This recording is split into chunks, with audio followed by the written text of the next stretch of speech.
mole tai mai foi faz ko iau. Pure oto loto sene. Kon ko nau ma mai.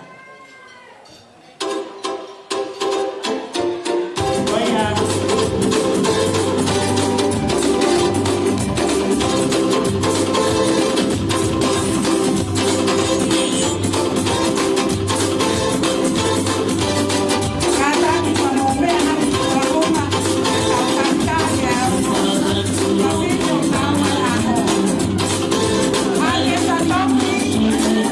Rmika, Maree, Toki, Langifisi.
Tapu ki he. Ala maite. Whakauto o tanga. O tau kātoanga. I he whiafkoen. Whatapu atu ki he whanau.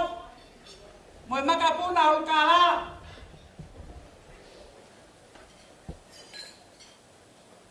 Whatapu atu pahutu o mawa. Mohamatapure. Tapu atu ki he ango tamasi pātere. Pātere ita whaatonga kolomatangi. E mo loni mas. E mo hawhai se kau. O mo mea I whaleni he ki kātoanga masiva kon. Tapu atu ki he whamiri. Ongo whamiri o Akesa Toki. E pēwhoki. Kia Rmika, Maree, Toki, Langifisi, he whiawhini. Tapu atu ki he stola pa mai ulangi. Kau ngā whanonga, kau ngā mea, kau ngā Latu. O mo mea mai he whiawhini, ke whakaironga. Ai aho whanau, o Akesa Toki, e mohono fuafua mo kopuna. Ko Rmika, Maree, Toki, Langifisi. Kai kia halea ia I mo ua. O ko ata tautari loto vela maa whana. I he whiafko nika tek mo tolhono kātoa. Ka mole ala. E kai ke whakaloloa. Te utuanga rewa ke tamsi pātere. Ita fuatonga kolomatangi. Ke na whakahoko e program whalau Maree. Kono tanga pekina. Ai o tamaiko ko na ua ai Festive. Ka tau toki hoko atu. Lewa te whakahoha.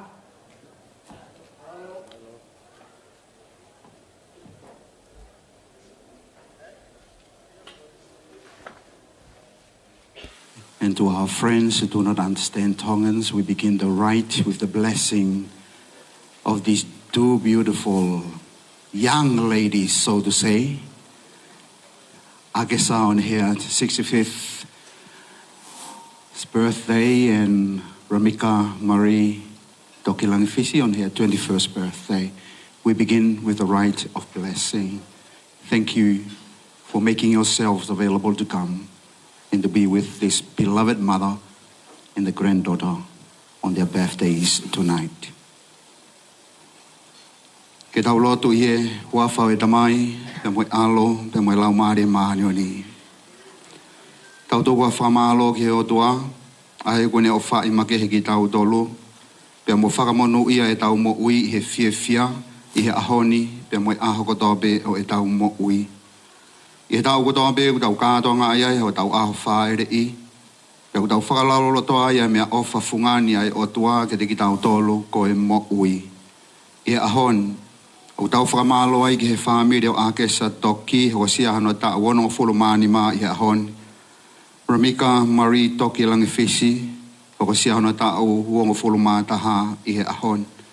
Tau whakamalo ai ka te kinau tolu o toa pēna, nau o whai ki naua, tau hi ki naua, whahino ki naua, ki he ofa ai o tua. Koho moutari, sā me te au wono fulumani walo, tawangi ke tāpekina ki moua he o tua, e aho ko tabe ho mo ui. Tawangi ke tāpekina ki moua e he o tua, e aho ko tabe ho mo ui. O tuia mooni ai au apasia ki he iki, mo whanonga i e no alunga, ko e ngau e homoni mā te mo kaime ai, te mo fia mo tu Maree. Tawangi ke tāpekina ki moua e he o tua, e aho ko tabe ho mo ui. Koe mōni e pehe ai tāpua ke e toko taha e apasia ki e iki. Tawangi ke tāpua ki mai ki moua me saione i he aho ko tabe ho mo ui. Tawangi ke tāpua ki na ki moua e he o tua i aho ko tabe ho mo ui. Lotu tāpua ki Akesa Toki, kai mā Rmika, Maree, Tongi, Langifisi. May I invite you all to extend your right hands. We pray for God's blessing upon Akesa and Rmika. O toa e universi, o mau hakahelangi kua tau ke Moimoi ha whakawhitai ko hika mea o whau e mo ui.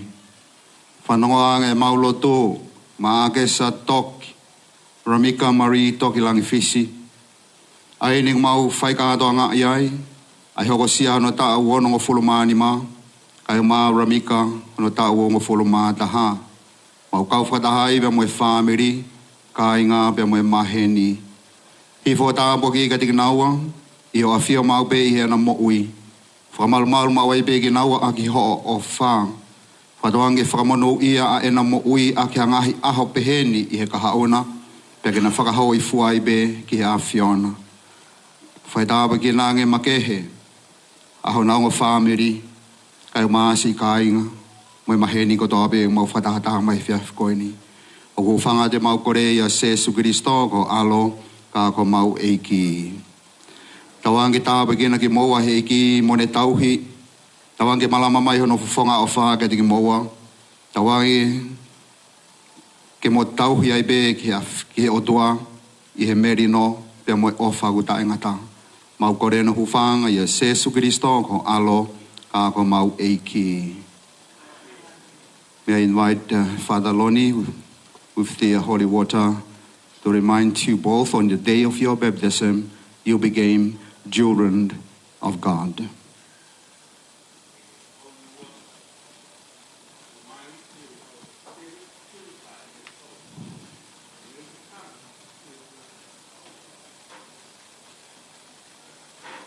Ko rebe kia Padre Lonnie ke whai lotu tāpuaki, polo kalama o e whiawhikoeni. Malong. Tāpua kia ki tau tolu katoa pe. Tau kau whakataha mai. Ka tonga ia makamai re. Au sia e Akesa Toki. Tau wonongo fulmani ma malo. Ka kai ofa pe ia ai otua.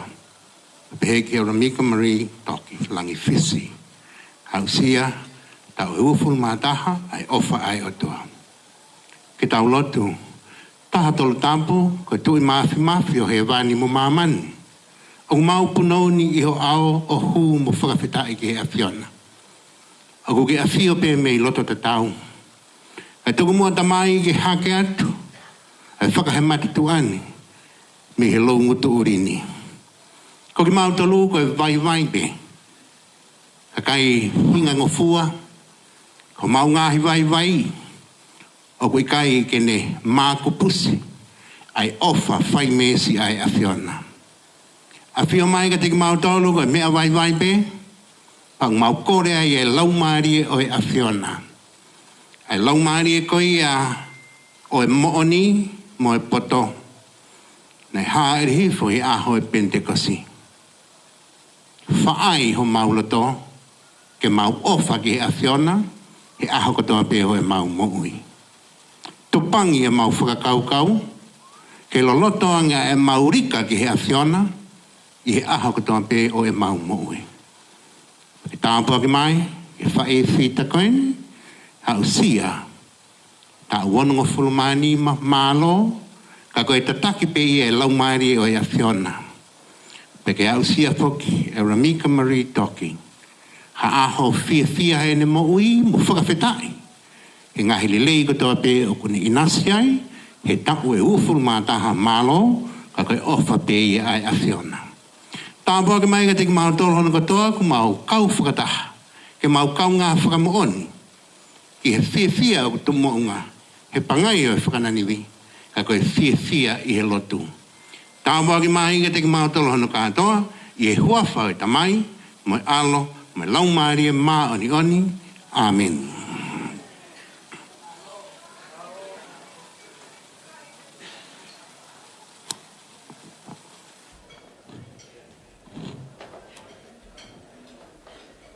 Whamalo atu o tamsi pātere he whawhin, ko tuk tāpua ki pa mai o ngō whawhin o naua aho he whawhini.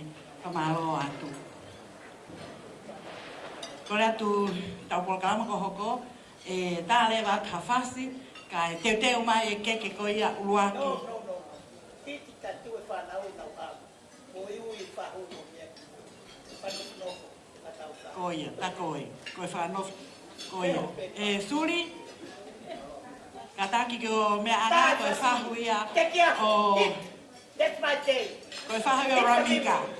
Tā e whasi whamormore, ka teo mai ai keke koe ia o Akesa, ta o Nonina, ta o hoko ai ai. Mo ilo le lepe, hoko ako mo ilo he whiawhini, ko ata ai ilo he whiawhini.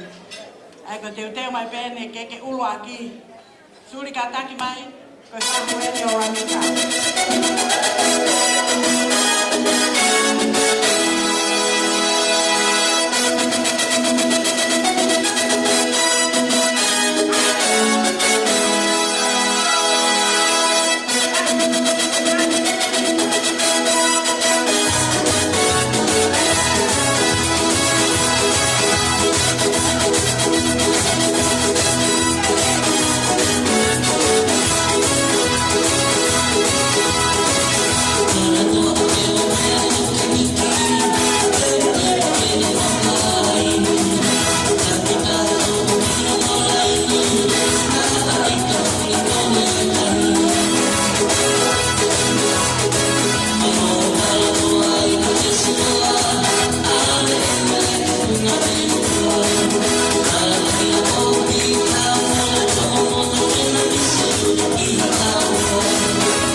au he hoa koni, te tau kamata aki a Akesa Toki pe mono keke he whiawhini.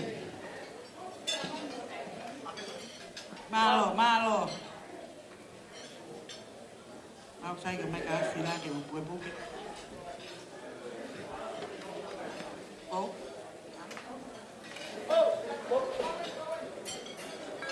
Oh ya. DJ fa mormon ki tai vai ua mai haku ki foi fácil. Oh ya.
mole be mo talo eki pautu tu maga ki fakakata ki fatonga tu oya goni ka ke MC ya ka ko mai be me pure ko hi na ka ke isolate ai fare goni ke fire panel ko mai ka ke mo fua haifi mo e pafu e pick up wai e sistema gona he ceiling ka panga e wafe ke lori e taha e ha ka kore o kata fa mo mo tau mau e whakataha pe mu ka o ngofua pe o hau po inu ki he palakoni ko o inu e mo si o he vivid light o tolo na mama tabanga o ki kaka ke pe escalator ko ki o luma o ifi ai ka koe a koe ka pau ke fi hau pe po inu ki palakoni ko o si o he vivid light o ngofua pe ia ka koe ifi kwa ke whaha ifi he o whai o luma he ka koe o kore wha more atu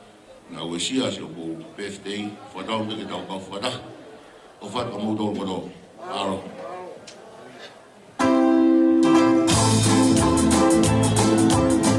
Alo, pito no toka ngai ki na mai. e mau inga ko ia, whamore mole atu. Tāga DJ. Ko ke leo lahe mea he DJ.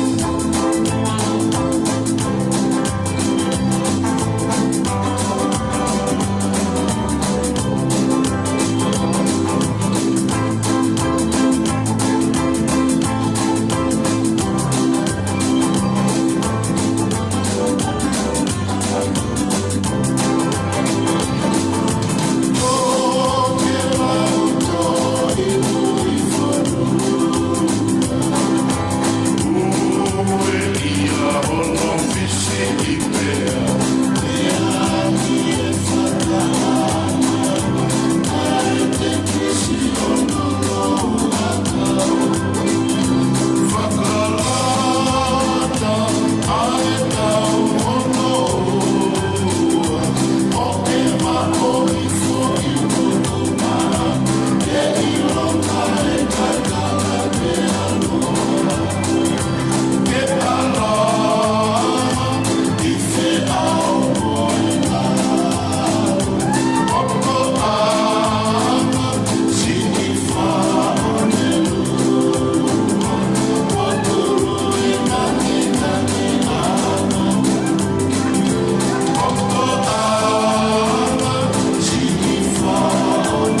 Katakan na sa pahat ke sa ilong amay. Katakan fa na Maria fa Moimoi ha ka te prokalaba. Kay mene fa na. Maria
o tau lava mai ke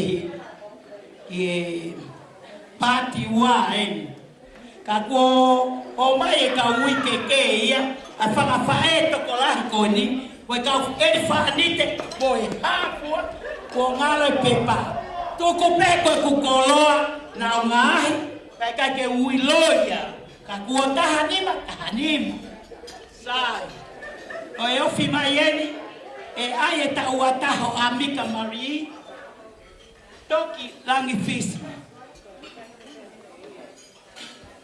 Oreva o te moto rea mai e te rea mai peko ate mai ka o maki mui sai e tau whai e whakiki e tau ataho Rmika ka toki whai lewa e nenena ko e tau ononima ko whaka fia ko kita hine ko kumoko puna ki mau fanga ko hako o kolo malu ko yo pa kolo malu ko fuutila la taya mau fanga tupu e kita hine ko mamoko puna mo lo peti ken e matamasiko ko hebriton mo yo pa hebriton university ka ko fofo ngape ko tamaya ko kuipe ko tamai e whanau na hanga toka ngai na te tau e tolu noa na kai ke toi man ka pana man fitu valu iwa man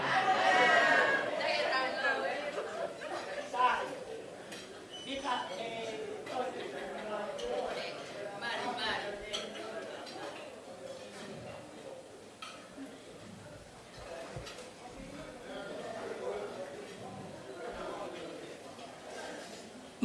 Rmika. Uka whamalo. Kasi Jesu Kristo. Talawa ki Rosario. Pe toki osko ya. Pati ufuaki atu lewa hoki. Ko pai pa wingani. Ke o atu. Ko e ki e matapa. Ko e ki pe vevela. Sai, Rmika, Maree, Toki, Langifisi. Ko fua ki atu, ko whetong pe o tamai. Ko fua ki ate ki ka te koe, e hua. Moe Rosario, moe mea katope ko watu ke alholo moia, ho o se i fi Rmika, te ke ofa pe ka te au, ko whaetonga, ko ho nena au. Ko fia pihene fae we whangatunga ane angkolo Rmika ko tahutai. Come here. Sit on the floor. Because the Tongan way. Sit there. Sit on Rmika. The Tongan way. Sit down. Not there. On the floor. That's Akesa's party. And I'm a big boss. You want to swimming area? I can throw you out. Okay. All right. Mika. Koe oatu pe waki Maree ki ka Mika. Ko ki ena o tau ataha. Mika. Koe toi tap mo mea ko se oatu pe ka te ko. Kuke unu ma Mika. Unu ma ko nena tau sis. Toki. Anga Mika ke rea. Fuate kuafa mo tamame ang wala marimang. Amen. Thank you, Nana. Thank you, Nana, for trusting me to give me this key. But until I'm married, you're stuck with me. So I'm giving it back. I love you. Thank you. Saipe papa sa te ki Rmika mo e peni ke tohe kakai ko ni ke whakamo ni na ia Festive pe o Rmika ta uata. Sai, how Maria tuto e oh you is the uncle. Put the candle on. Light. Ko si fae tangata ni si taha na fae Rmika papa ke mau whakawhei mai, na o mai ki taine talavou mai hako, malo. I mo tae mai vita, hit the music. Happy birthday, Rmika.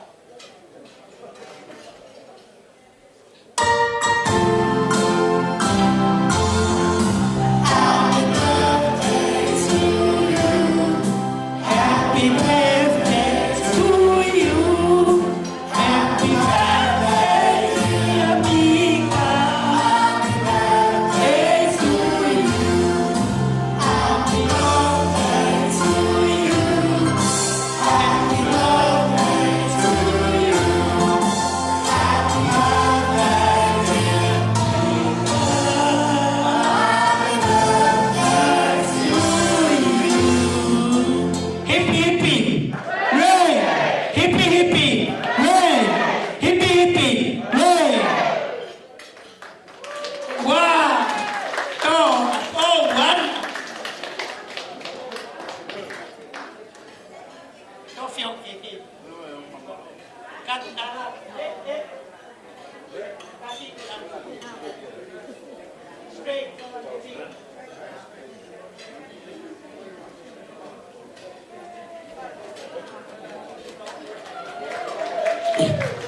Teu Maree vai whakawhae, aki I vewe Rmika, e uia, te atoki hokoata anena. O makete e ua.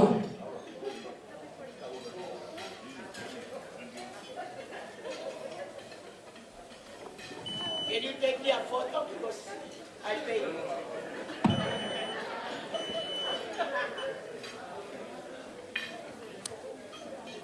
Take a photo with Latu.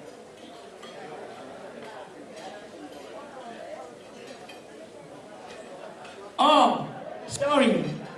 Kore atu hena familia Rmika. Koe kai whae. Mom.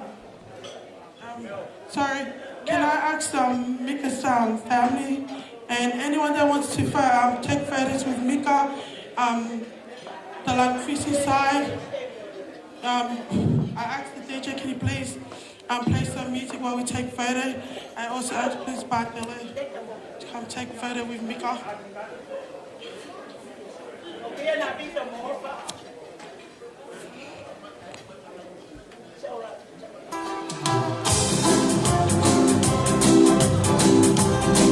Mika's outside.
Mika's friends, please. DJ.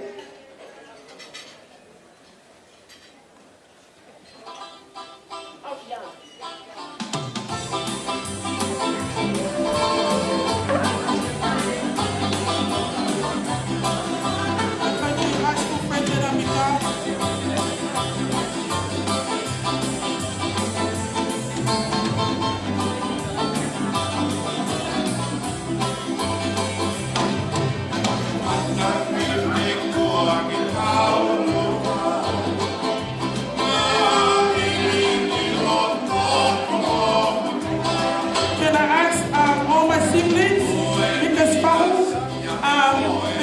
Tony, Saini, Asumba, Susana,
kakai ko na na tokto Moimoi.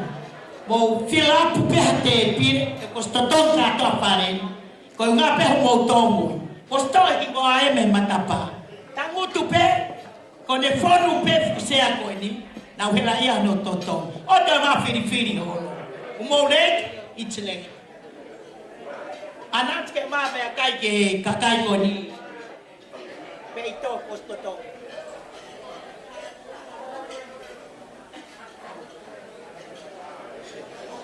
Sai, o tau hoka ten ke koloa. Mera tato ke mua ai ho mo pepa ko me. Tama piki ho telefone. E sai ane peka ate motua he kapas noia. Oi. Keke o Rmika Maree. Tumake keke o Rmika Maree.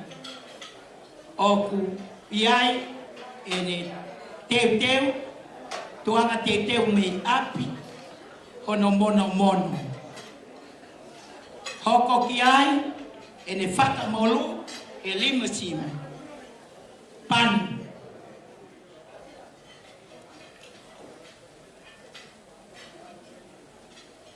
Ngamo ngawe mai whakapai. Ange lakwe pepai api, toi o mai keno lakwe koloa hen. Mea hela ia mon. Fa holo pe e si o kia kakai o kwa ka haui loi na o hela ia no nga ha we kafniti to mai fu kafniti nei na to ka pinki ka mam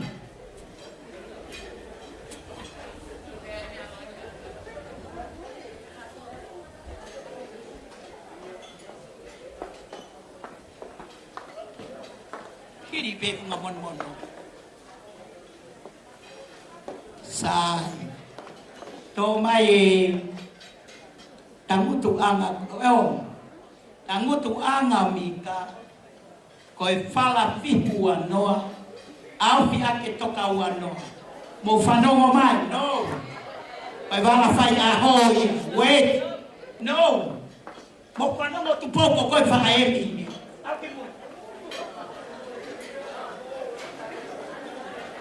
Oi tangutu ana Rmika fala fihu anoa au fe ake toka wanoa.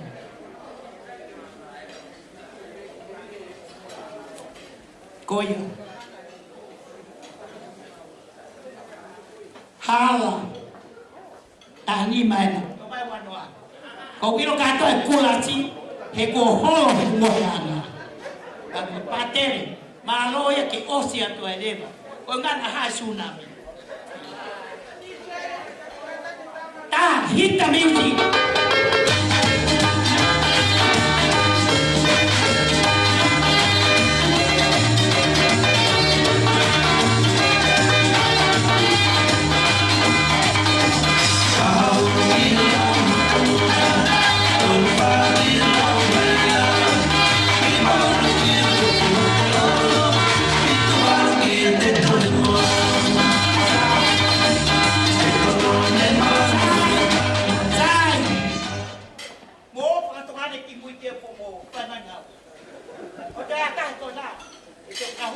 moto. Sai, o mai e wala pai aho mika. Koe toka wano, patu whāna e o mai. Oko ia he. Tupo. Tupo mai ki he koe wala o koe takusana. Nā pē nik whake kou tangutu au ia moe maka.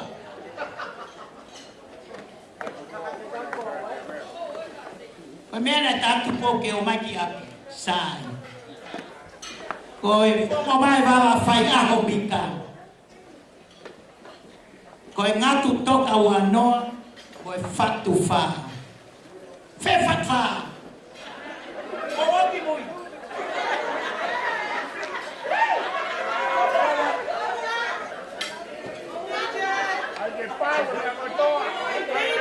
Oa te ke tā ko ana o pei koe. Oa te ke tā. Tuke a koe whamaware. Koreva. Sa. Koe wal whatu koe. Koe ke tonga whatu wha no mika. Koe wha noa. Au kia mene kato na nimu. Koe whala taha nima koe. Koe te pire ia mika ufi ufi. Ai te pire koe. Ai fuatanga mo e te pire whika aua. Whahu whika aua. Koe whakaosi. Koe tuanga teu teu ia a mika. Pea peheni hono wahe. Sahi.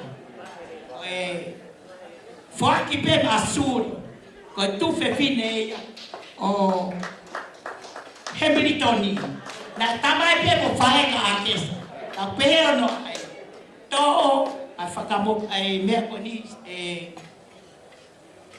Bumai tupo. Whanawe. To'o ai mono mono. Koe kafniki. Au te whala whiu tu ana teu teu amita. Ave te whamiri Langifisi. Te tau kei vai hakapi. Koe kuonga vai haka. Ave ka alfavito. Toi katoa koe. Tau hia mai meitanga. Ko fe tre palangi. Koe kato teu katonga. Mo toi tre palangi o tavi astereria. Tre palangi hia. Mo ni meni mama. Tau kato kasuri. Pangafai mo tau ya te mea suri patau ke ma. Tau ki tonga. Owa. Suri moniat. Hit.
Sai. Koe keke ua amika oku uia mapatere loni mapi koe mono mono kuhike aki pea moesila ni mangiao. Koe na ne tapu aki maua. Mo uli oi pepe pua pensional. I have no money.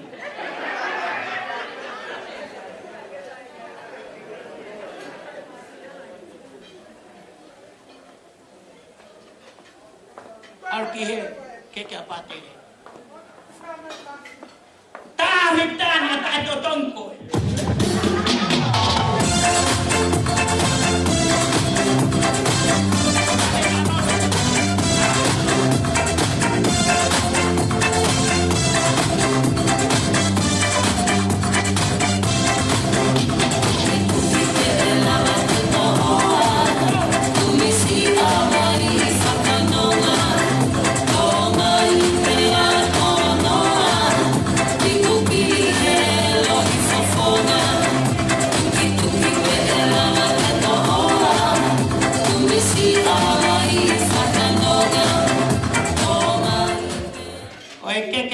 Rmika, koi keke ia ene pae kalau Maree, ko prende, ye, Akemika. Mai mono kia, koi keke ia e pae kalau Maree Rmika. Yes, ada keke hawa.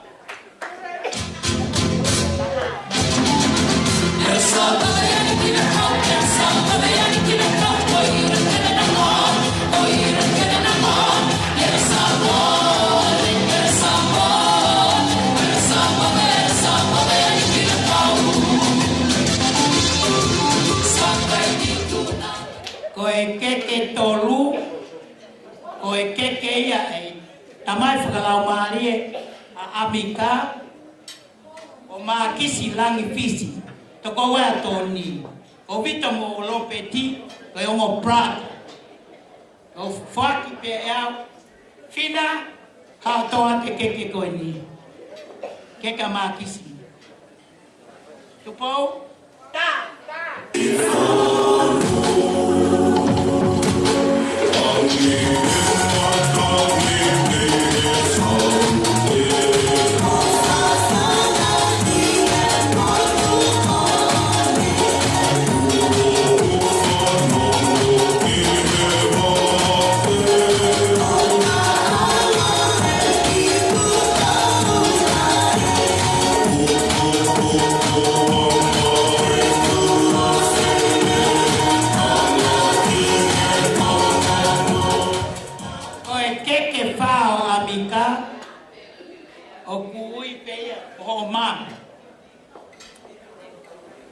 O fuaki pe na ne fae me o kumbuko puna talavo o a mai ke tawo tau toka ngai ki tai no ne wiki e o ta taun Melissa, come and have a cake. I give it to you. You bought a beautiful cake for me. I'm proud of it, me, Melissa. Whatever, some people don't worry. I grow up with Mika.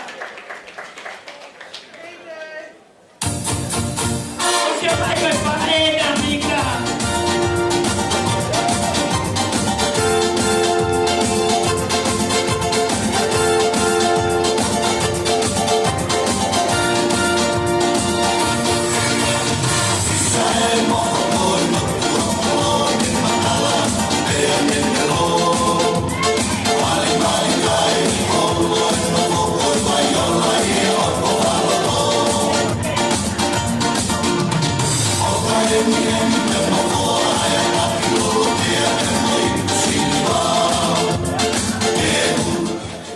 Oe keke lewa hono nima Rmika, oe keke atau tol kotoa. O klaka nge peku ai tai pepa o mo wiki pepa. E kai ke dimensa. O kai ke tata ono ina. Keke atau auto puhi o keke. Tau hokore.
Si.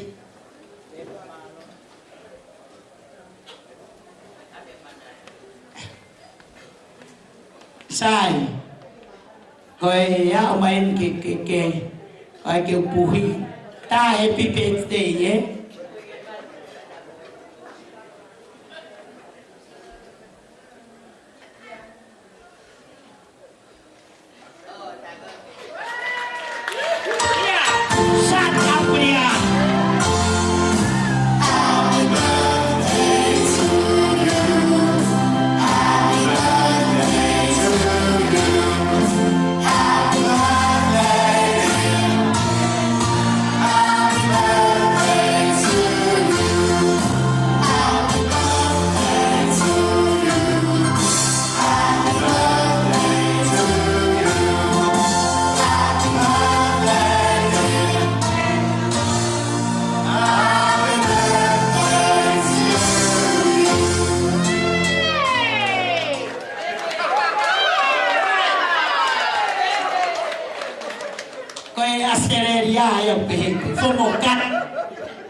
Menusila.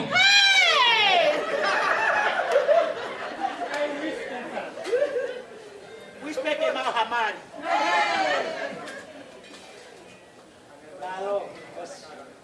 Sai. Au hoko atu keku keke. Oh. Uya tweni kok tungane na ha menusila.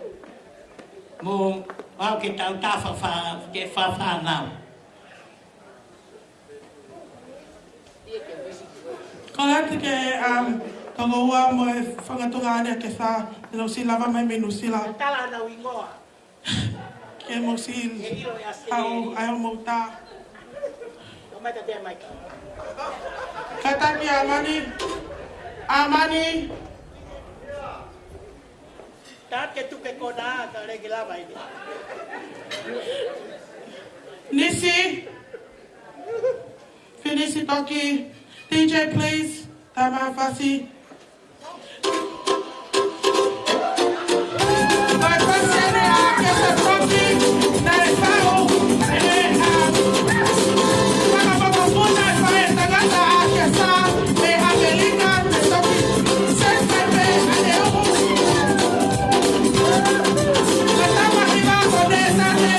Una loto.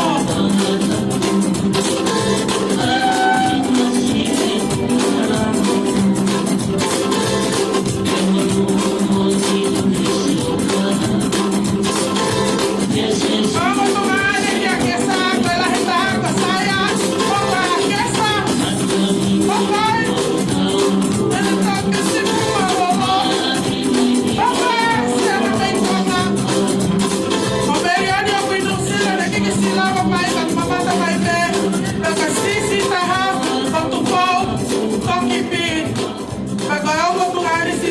pensando amani momovete basisi sa family koto pote valenti oksi mama to mai bebe America ta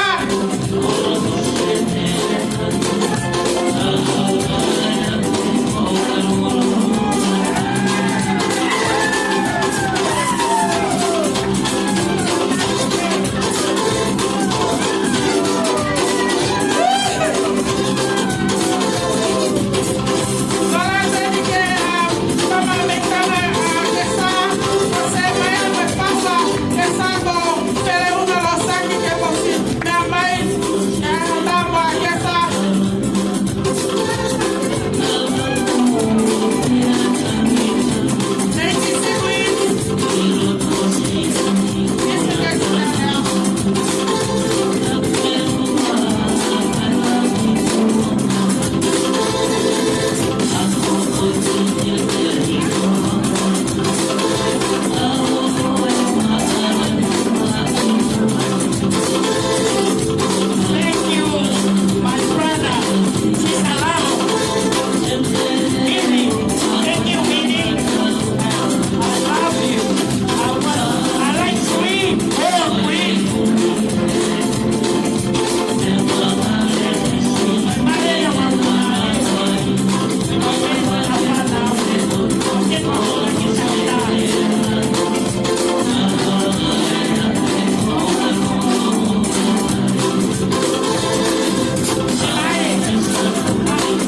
Akesa, ke mo si lava mai ai hata mo Akesa. Lo ata e Luciane Toki.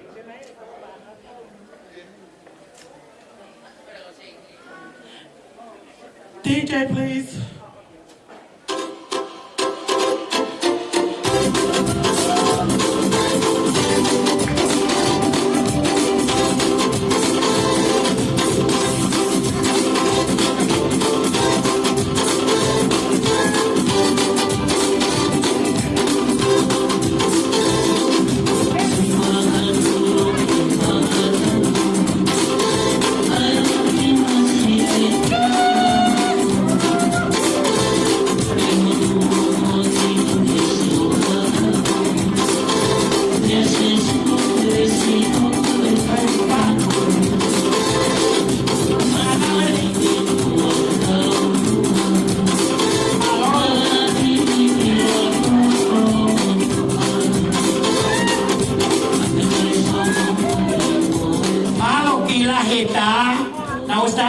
motor o ai ke boring e kakai ta fasi to ka kata ui ai ke Maria to fa ka ho kata nai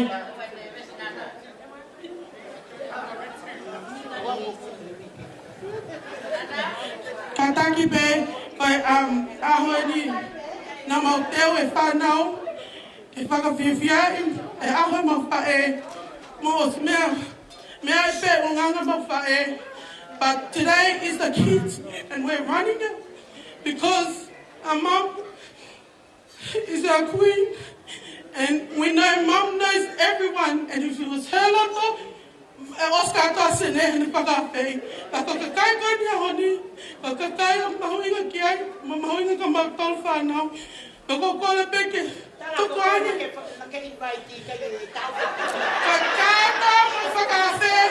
but find out Akesa Toki na Fakafe, and go vote of Mahoinga Kiai. But Tokope can avoid the family Kahao or I tamu mafae. Now when the Hoha, Tawi, Utaka, Niho, Kegim, Tawi, Loyanga Fonongo. Thank you.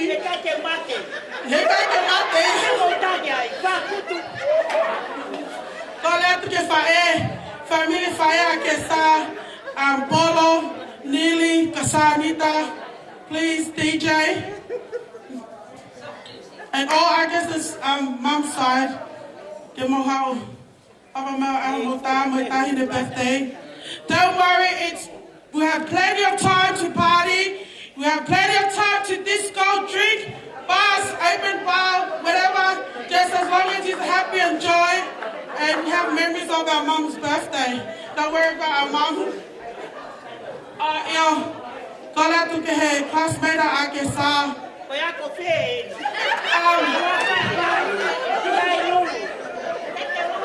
My mom was in secondary school. But a classmate at GPS, a classmate at Santelu, the Galia Honda, but all Akesa's classmate, Mo, Lava Maka Amo Tamo, Akesa. GPS Longa Santelu, Lia Honda, all of mom's ex-students,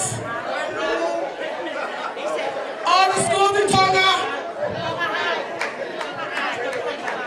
DJ, please start my purpose.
ai o mata, uia e tau keke na vaia.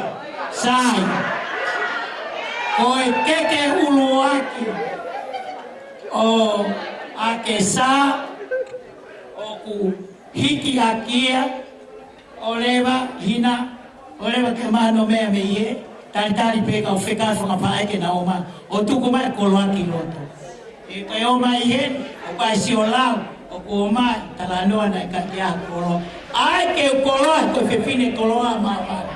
Sai, whala ua mo kumi, tongi pāongo, Aufi ake whātua, tangutu angaya Akesa.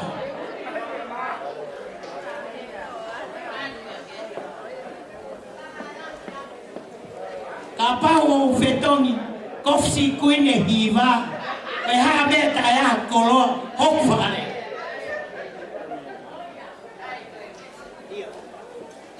O mo ke whelawaki, o mai Ema ala ema o ko kawai katoa mo mai ka customer ko na ata ke ave ke MTI esa ke to o mai hamano kata to hiki ke opera house ke ta ka mo ha ka to ki mua ai ka ta group ko fina Ako mo tol ko na mo disability mo kapalay may fina meu kiso kanehang fixe me ako to fixe wheelchair uhila mo me ako oh wana take the photo Paula abi ki mamani o Akesa Toki abo sio mai pe koi timi grupo eni o ko viai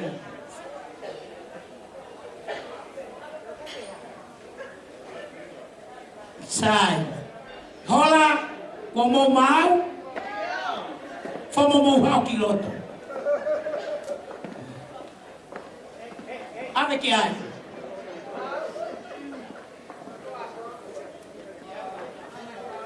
Moimoi oreva fomo mo fatontono monga Oreva morere mai me fa no mai ka oreva ki famiglia o oku oe ka palani peia kamos o fete ne vive tu que eu não é que tu ngane ka o faita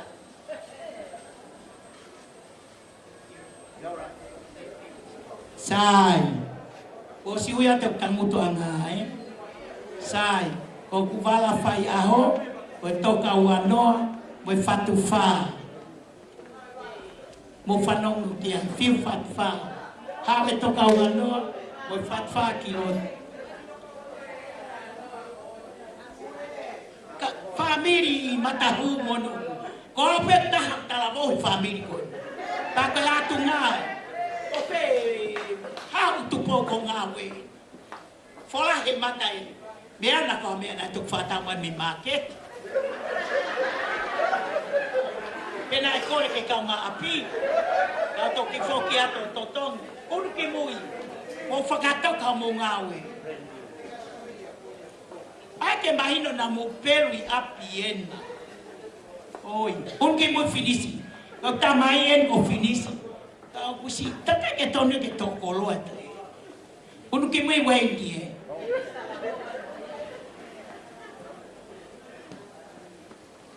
Sai.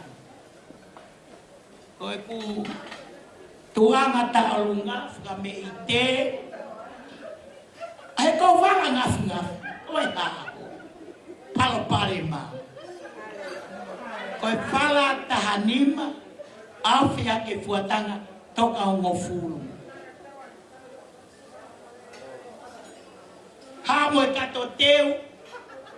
Moe mono teu i api moe koia koku tuanga ta alungai mai moe pakamolu heli mesim pea omai pea moe me kato kona e hoku o O mai me ku kato koula. E ko te pine koula. Mai me kafuniti. O whakamolu e limasi. Tuanga te teo koe bono bono.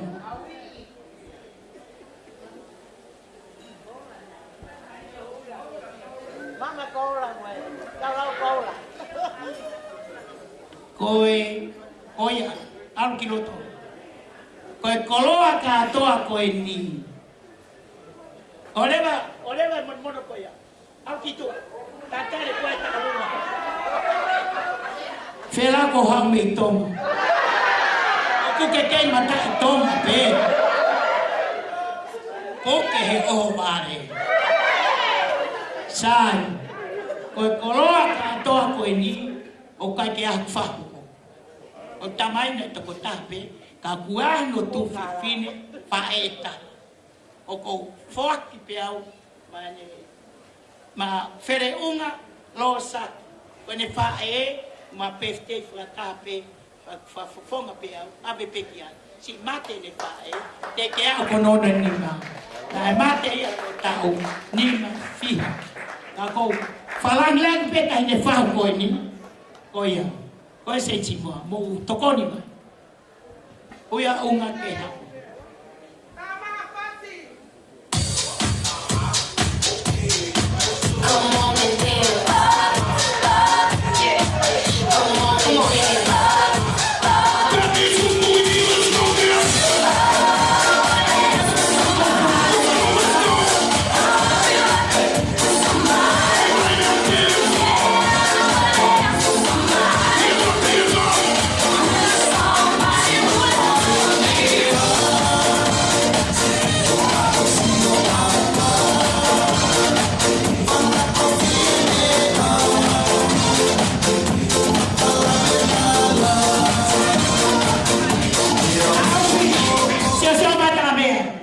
Tongi pe ko he ahon.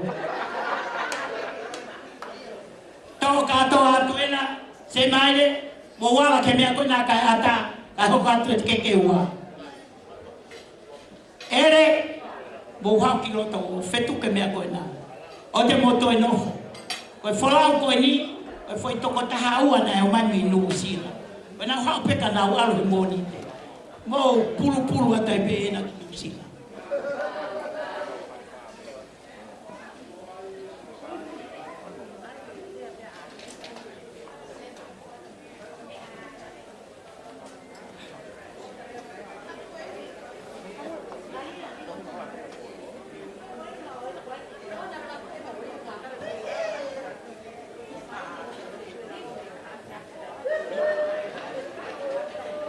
Sai, como to hesikaya, tau hokwat ke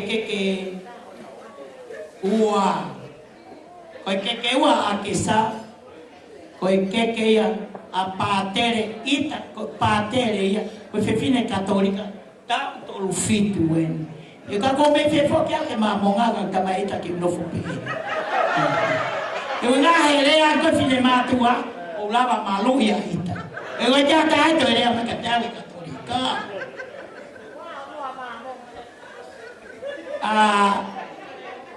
Seni o mai mono ita, pe mai ko sila ita. O sila ko ni mangea, mo mono. Me e patere.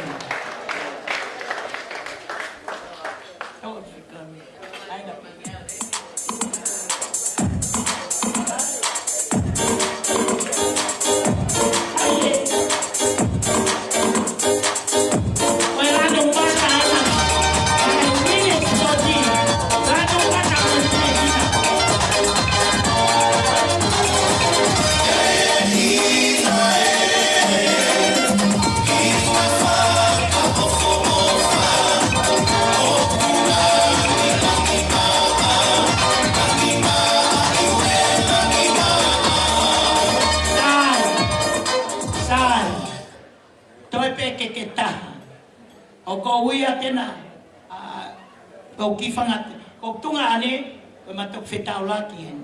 Talo ku hawa, o hawa mai ki asererian, no penu sila. O vale, toko fitu en si hau kene whanau. Ko pepe tu pe ma ke ave ki alo tonga ki iputi. E kai ke ha me maua ha te love ka te sister in law. Mo no fe mo toi ka Toki, e tau no fe ka tolki. Ave ka mini. Mini. Pero tola o toke la.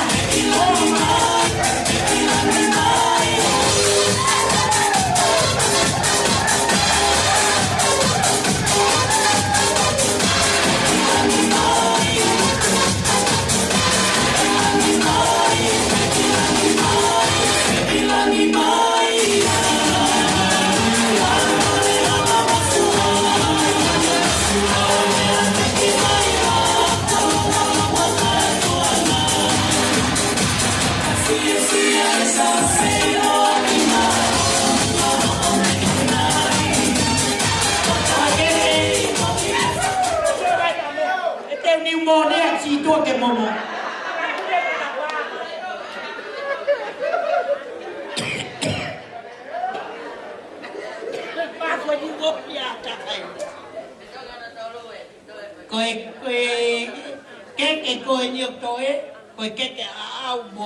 Syria, that's my dad, Syria.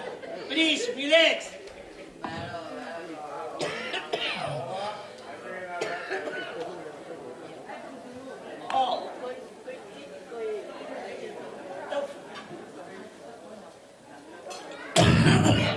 Saya pe, kata pe talunga Rmika Maree, etai tawata, etai bin, kagak kamar fetong, namanya dia.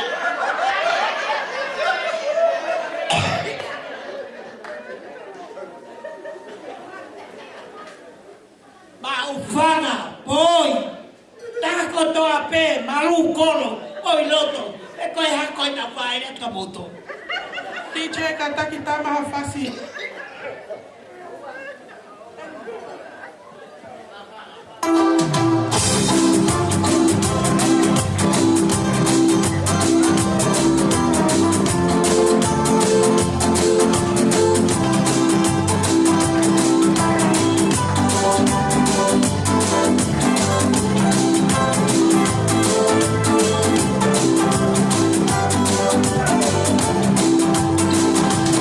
Father,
Ki whakatulau atu Sydney.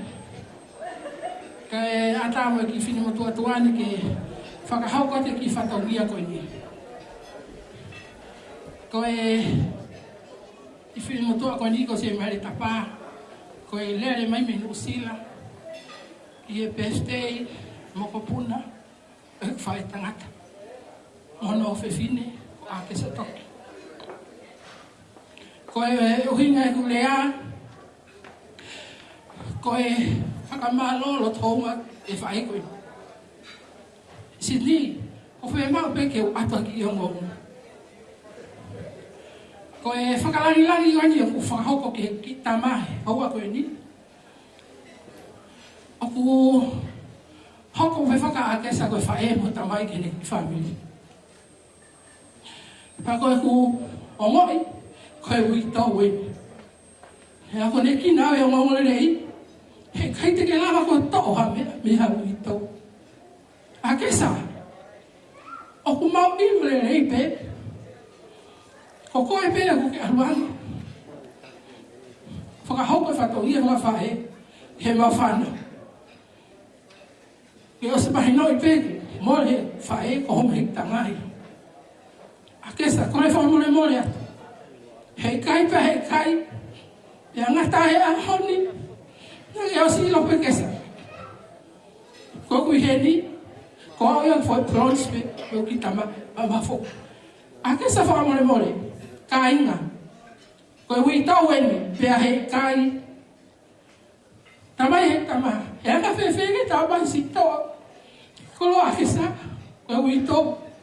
Ko taua, ke ta whakatau hafo i maa. Ke mama Akesa. Whakamore more Akesa. Toku atu peki koloa koe ni. E toki hopu haku mari toka tolu. Pake toki pune ane mo ia. Whai hake whatungia. A kou whakawhoki atu Akesa. Maa loa e manatu i whai toka. Kou hapu whalawhana huki tama. Malau mari e tatape. Kalaka Akesa e kai ki ta alua mea koe ni. Toku pe. Isi lango-lango pa ilo pe ka hoko ha mea tira. Ene amange mo kato e fitu vanu. Asteria, pe hanga vevele ka mahako to e toko mea koe ni. Akesa, kole whakamore mori atu. Ko ki bebe koe ni tata o pe ki hao. Taimi te ki aloi mo hoka o mea, taimi. Taimi te ki aloi mo hoto wako. Whakahoka ke whatongia koe ya. Tua ofa eki atu. Malo.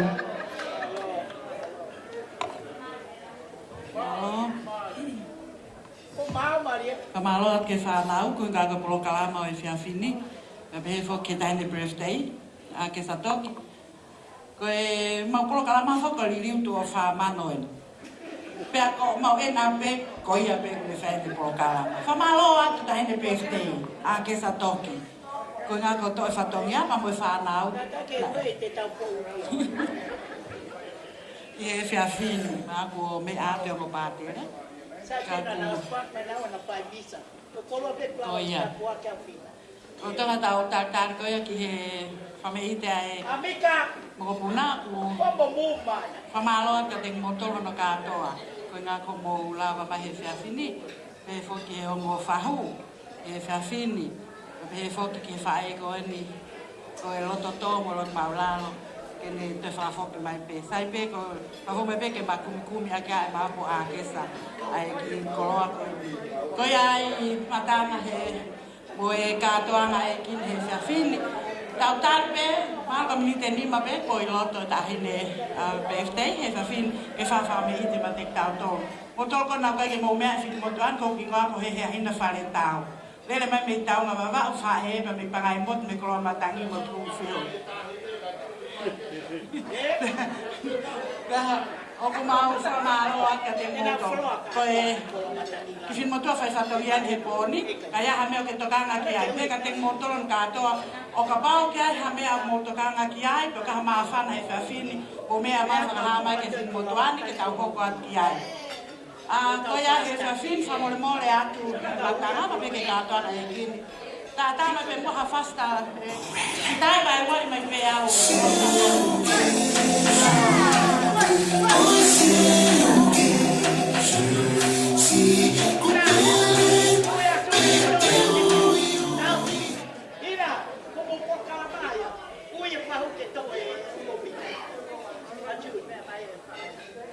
Oh iya. Kamar mole atu. Freunga katami. Julie, me mai ki loto o hu e tek loya. O Rmika e fia fin kata hoko atu.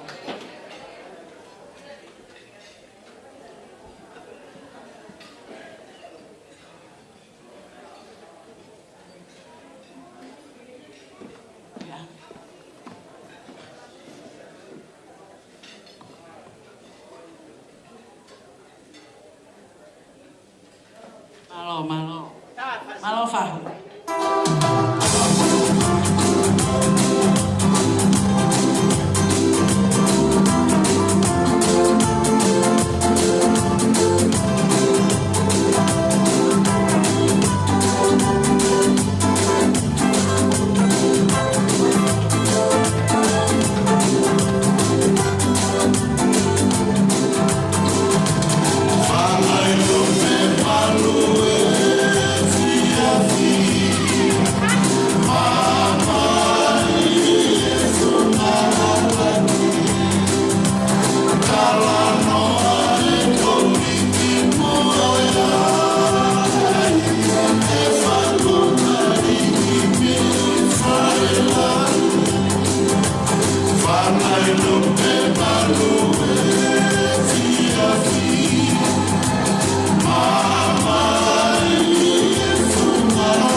Sai, tanang mai pare Mika.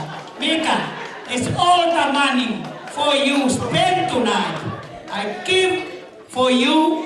That's people love you. You spend whatever you buy a Coca-Cola. Yeah. All right. Are you happy? Because you said you know Taruna, but you need money. Okay. Sai. O te mo toi tu fe pare o mika. O ka ko fa. Ia. Dea pe ko. O to kaya.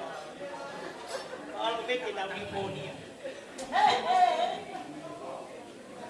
Pagita nunga hoko kata koe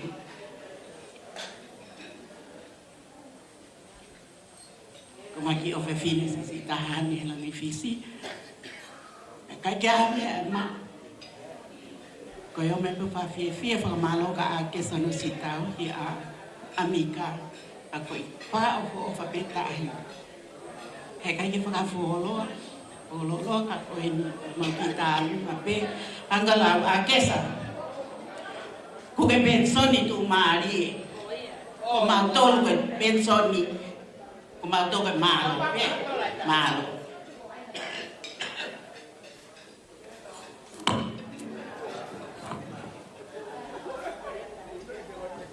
Mika tabayo foki how hui mo ni Mika money Mika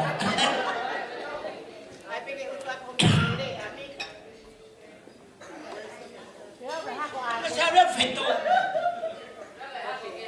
Una katia.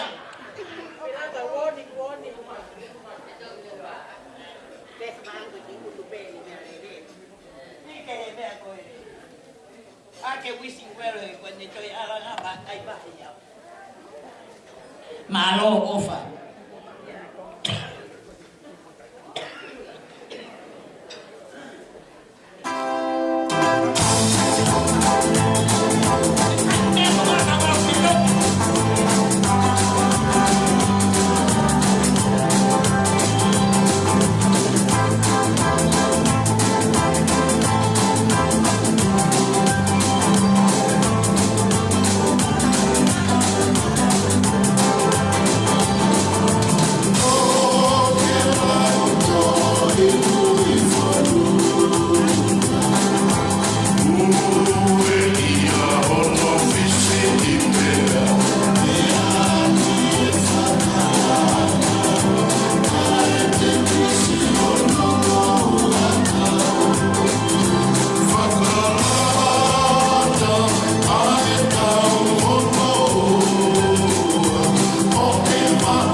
Sai, o toi hatata vai talunga.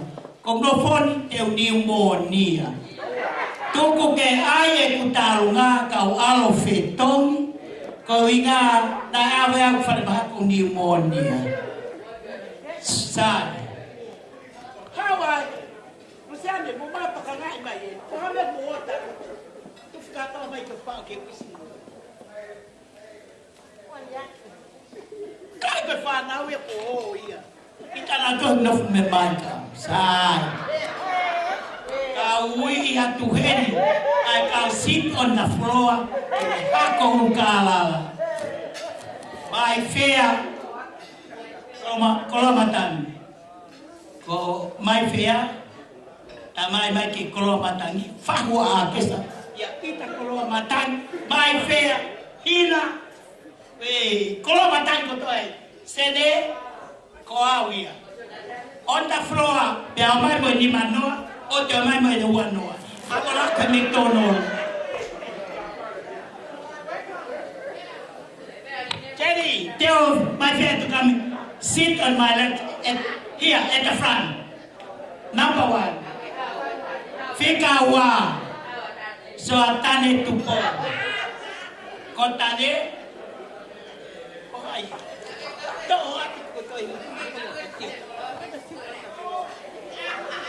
Tango tu hina kilao.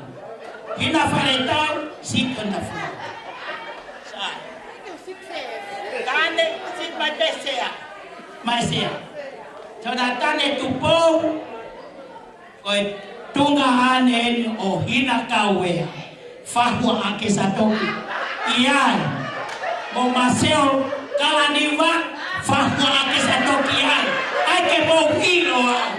Koi teka ina mama moko. Ora ka te fasio sio. Ko ye ilo ipe o ku ke tangutu la fomo mo ba tale mo.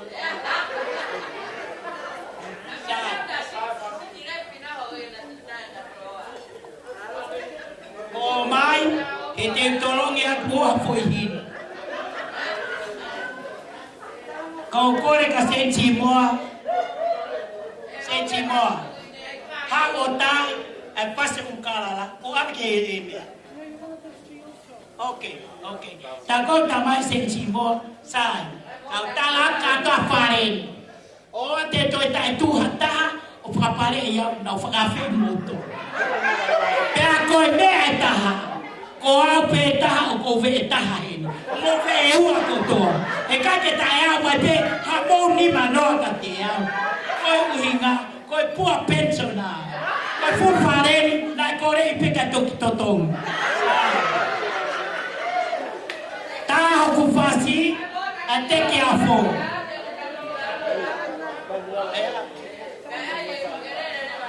Oh, koe ni ko whamanatu mai. Atunga whena kaki wai whasi a. Ko pia ka tā ongo. Koe ta. Koe mea ke tā ne. Ai ke reo lahi DJ o whasna mani Amerika. E whanga whae tangata. Ngata! Sione mo me aki.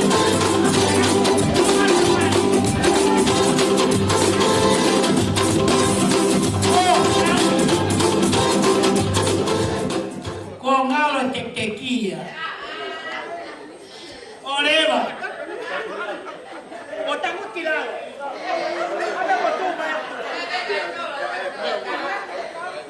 Okay, mutula fale sai. Onga, ha toa te kita hape koe na o pulu. Ai aka o fupu approach hange koe lawe anti. Ai approach e lawa ta hape. Sai.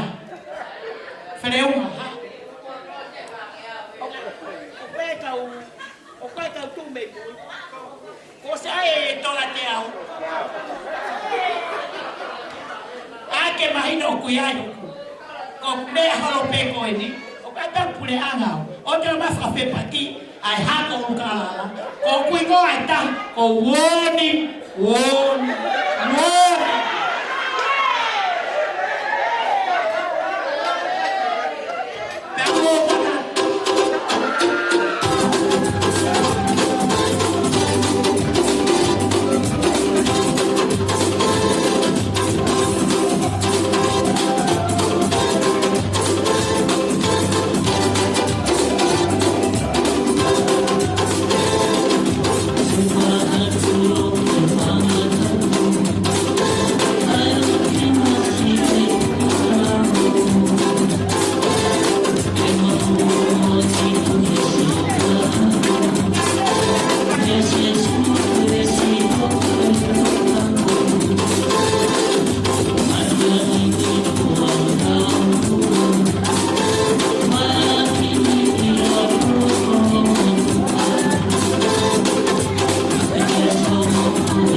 Akesa, last one, please. Portugal fetão. Sai, malo.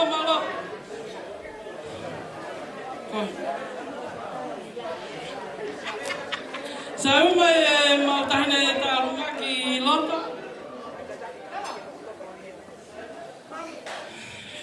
Mama Akesa.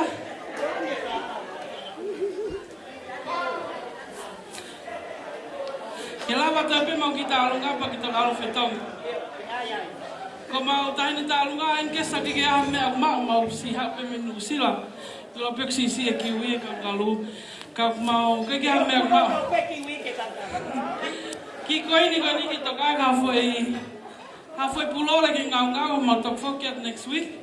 Kaku iba amani mosi ke moha. Kayak ame mau kiko ini ke uya tapou. Tupou faingo ke uneno ke kau tahu kahwa tahine talunga ko ni Akesa ke akan halfway pulau next week.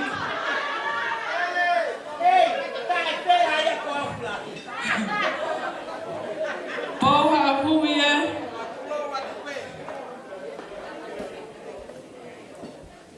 Amani? Money how? Wrong, Nicholas. Waar na ita fine birthday. DJ, kata kita mai fasi go for please.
Kore peka Akesa ke kita tari mai be, kore ke hufanga whakatapu, kata ke whaiatu aki vela, maafani.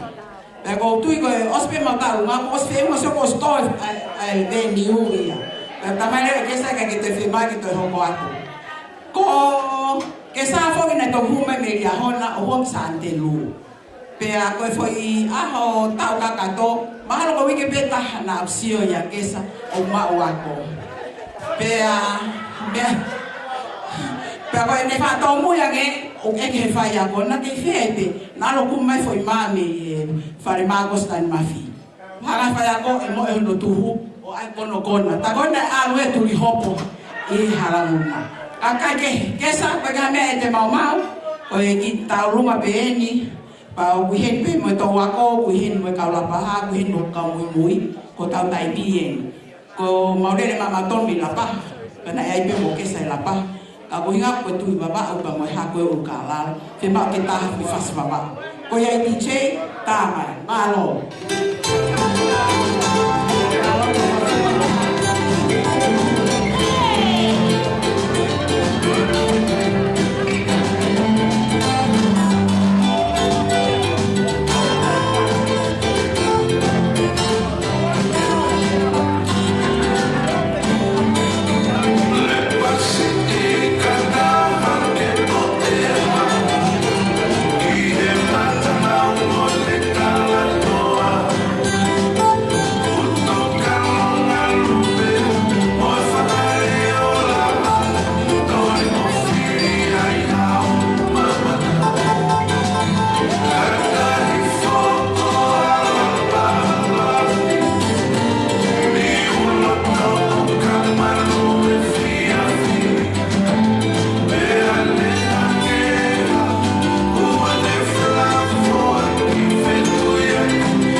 Kai whakahoko atu ai ki whatongi atu a koe ni.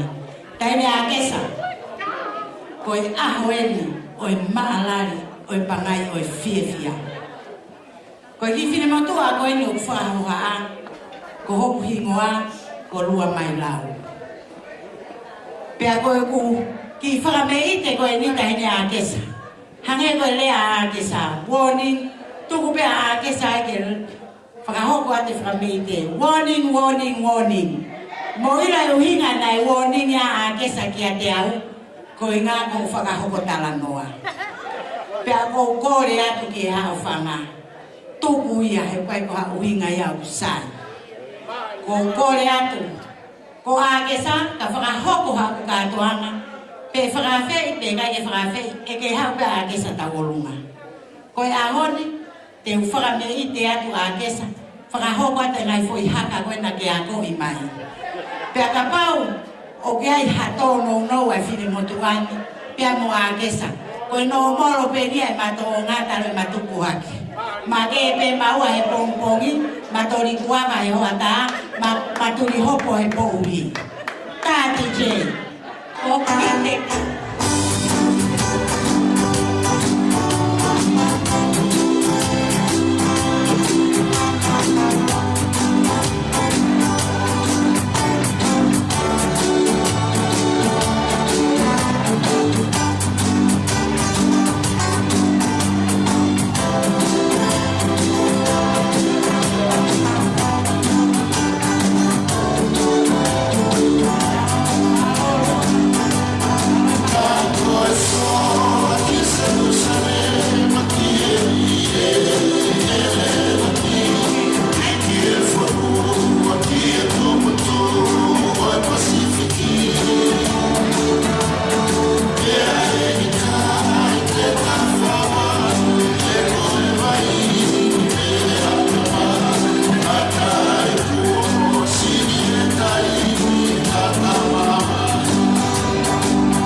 warning koi.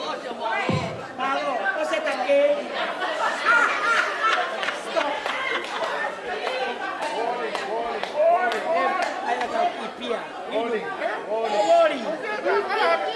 Whakatoloa Pekokore ke ufanga henga whakatapo no kotoa peko oso no kamata ake katoanga e whiawhini. Ka tā mua ke whakahongwate ki kaunga whiawhia pehe e whiawhiko eni. Ko ki mautolu mau whakfofonga te ai kautaha whakahoko whakatongia ma Akesa o kui ko MRM Care Consultant. Pea ko Akesa ko tahaya mau kau client. For the non-Tongan speakers, we are from a small business called MRM Care Consultant. We are NDIS approved care provider, and Akesa is one of our clients. Akesa ko poni mau tautupe mau fie tau olunga. Pak mau pehe ke mau tu o kaunga fia mo koe e he whiawhi koe ni. Pea koe ai e whakahaukat he kaunanga koe ni e mau tau olunga. Pea ko ka taki DJ o tā e mai play fia blue ke i o huia.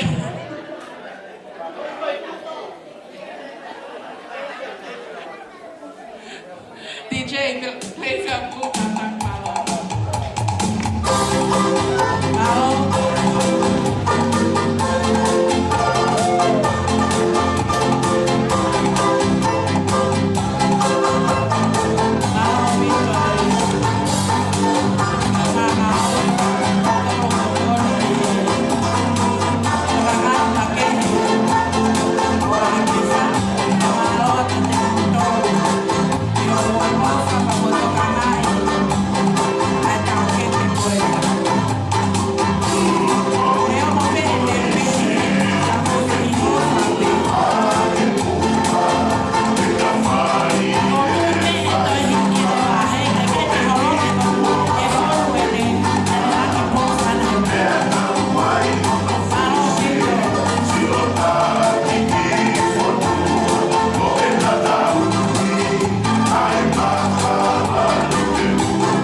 Amita. Tai fas Maree ua ko pori ke kakai ke ko kai ko komi paangai.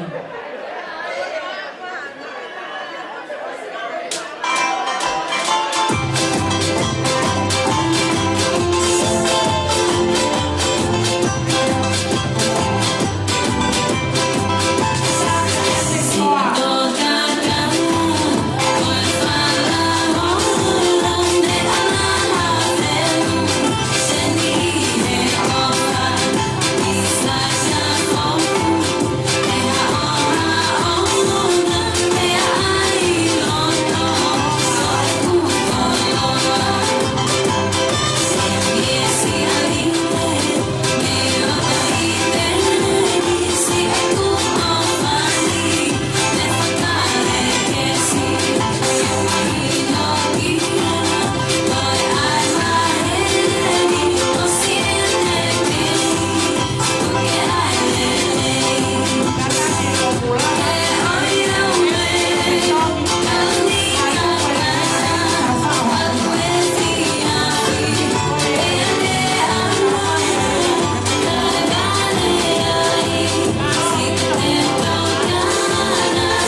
mole mo ka e si whakahoko aki tua e ki talunga tua koe ni. Koe...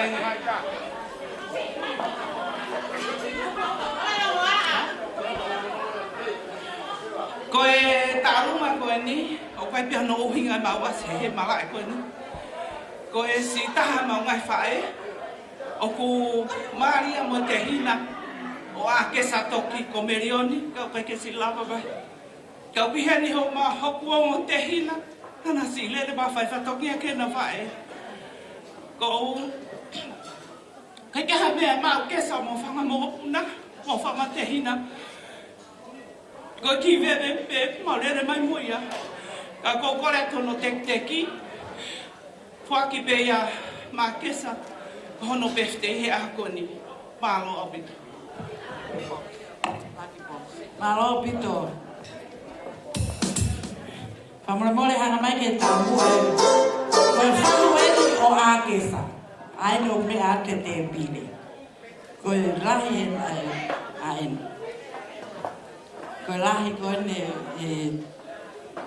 ya sei mai le ko ne tamai na falang langi ane na ka ko ne pekia. Pa ko fika u ai. O fe fine me tanga o Akesa. Maulawa vai aha koeni ke whalangangi a Akesa. DJ Kataki, mawe whahoko mai.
Kataki pe, kapau ku tau to babau. Kiminit pe wa ko tu kwat ka koe, fai fa malo. Elama pe kai pa auto. Ka ho ko ato e dancing floor.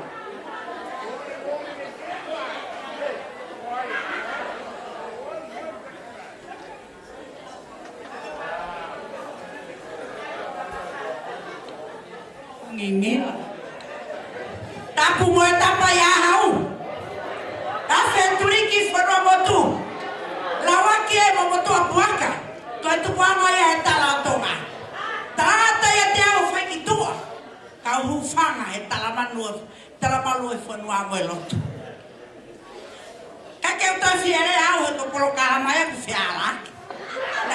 Na tala mai ku motua. Ko ko te ke fai ere a.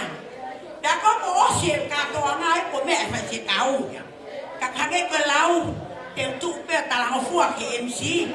Ko MC e na tala mai ke ospeke ke pa ke le ale makoi. Ka ko e ko tuku e tau ka to ngai. Ka ne mo ya te fai pe ki tala noa. Pe ko haki pui tua ke fine mo tua ko tau ka to ai he fia fini. Fine mo tua le ngata ko Akesa Toki. Ko Akesa ko ene tamai ko no himoa ko finish hereta ai tu Toki ukamia ya ko tamai ko fisi inawa o hala rumah Toki ko lahi ia i tamai a Akesa ya ko e mau fekarei mai me helolo hala e vale ka ko e mau kui fefine ko o fefine lahi tahaya o te evita hereta abuna olo to nuku alofa api ko afa iba aya ko ofe fineni ko brahi fo nene e hala paini ya alo e ki baba o takai fala ki Toki ukamea pe mo foka utange mo kata ki fa mo fine mo tua de fa ho ha de fa rea ka ko na fu me masila ko to e mo fa ku ko fu hereta e ma ku se fine ko fu Toki ukamea e ma ku tangata ka nai fu me apaki ki mo mate ngata e ko ya yo pe ma ma toto wa ya ma ma ngahi e na ba ha mo to ki mama ni ko ni na fu me masila e masila me ko to ya mo fa ka utange me ho ba pespesi o ko ma tum tum yu masila me ko to ya ko me ko ya mo fa mo yang ki ma to ko ina hane ke mau fili ai toto ke mau ha we ke mama ni ko ni ko toto ya na tu fa horo mai me fa ngakui ba na mate ngata pate mau mate ngata ape ai pe ko ina ko na fu me masila na mau tu mai ke mama ni ko ni ko fa ma lope ko e to ko tu puai mo tu apuaka ko ma ko no to fe fine ko lo ata hore dei fra ka oni ko ba kuia ko tu ki mo e fare o fare ka no fare mo to poka aya pa fe fine ya ka tangata te tataufa o ku ne fa na wi ko to ai mo tu apuaka mo to ta ko to na tu pa ke alo talau e mo tu apuaka pe na odo fo ki te kiu ako ahon fa malo ko ku le a ko le a pe ke fa malo malo si o mo la mai malo si o mo me mai tau kato ka fia he ahon roa mai lao ko o fala he ka te koe pe ko sori a te ke lava mai ke perde e foha na ki fe mo e ki na ke kos ka ka ahoni tau fia he tau fakataha mai ki loto sene la lele mai ang me ki turi ki koe me puspeni ma o he vao ka o hao ke kololahi o hawa a hu mata si o ke me a ke kololahi ko wana pe he mo he vao koe i puspeni o hawa ki hene o vale mata e si o ke fa o fa e kolo a ko fa fa ya ka mo tolu ko pe te taha ta music ke ta fia o fa ya ta pe te ka te mo tolu no ka to ma ro ho mo mi mai e ko ma ro pe to pa ko la ko la ma ka ni pefte ki loto ya ko na ko ne mo wi ko ai ko to ai te pe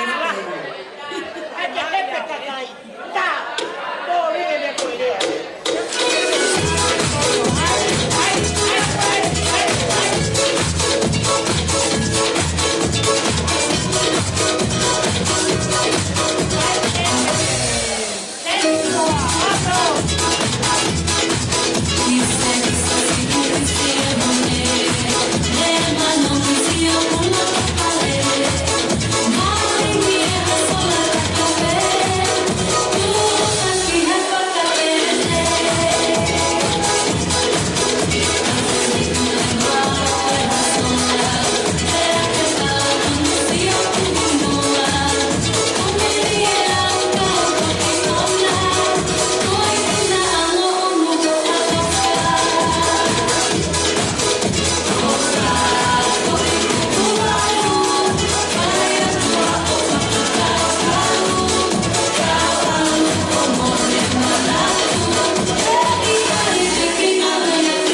kasi watu. Awe iwe. Awe iwe. Awe iwe. Pete kenga lo ape. Hit the music.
Akesa, can you please move back to your spot?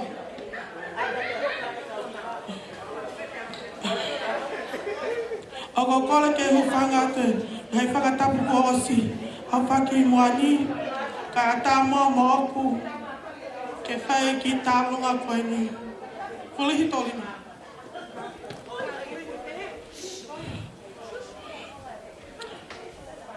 Mam, kau lele mai ni, me família o mali, mama ki pusi aqui. Mafana, família o mali, ele me hitanga mani fae, mani ungo tu fafine, mama ki pusi aqui, que fa aqui, fala me ite que te coi, e ko opa hen fala mo puna, e fa na o Ako wag mali, anawe tu fepina mali. Magipusi aqui o fahingo akau, ko mali akoleti tu holo aqui pleskoti. Ma hao aqui pema. Essa me watolu. Ko tau hipe asia vai kai petão masiva. Porque sabe ya, o tau hiva que tau family, o tau ausia he au konima. He's been through a lot. We've got him today, Mum. Okay, get her Mau, Emalia, Olivia, PTC, my family to Holaki, Kagoki, Tola Tahape, Mum. Que come aqui ao Ipu Coffee, e dialysis. Goiabe, Mogi, fala Alficoni, e falei que aqui o peito. Eu foquei que a piolele me dialysis, o lele que peito. Uma mala ao falar reatu que até corre. Mataca Gínia. Qual que DJ que se tá mais fácil.